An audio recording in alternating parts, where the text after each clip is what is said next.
Donc là effectivement on est sur un ponton en fait, en dessous duquel on a installé des systèmes de roselières. C'est des micro-habitats pour accueillir les juvéniles de poissons. Et au-dessus duquel on a aussi ajouté sur le pourtour des plaques en béton alvéolé qui permettent la fixation assez facile des algues et sur lequel notamment on a réintroduit une espèce, Cystosera mediterranea, qui est une espèce de cystosère qui avait disparu dans les années 80 et qui va pouvoir après venir se développer sur ces plaques. Et c'est un prototype?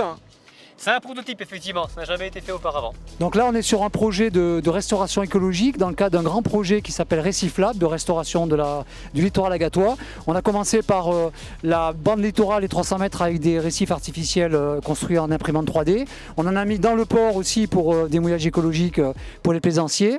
On a un projet de récif artificiel pour les plongeurs au large pour l'année prochaine. Et là on est sur le ponton de Brescou, donc c'est un projet qui est un peu double.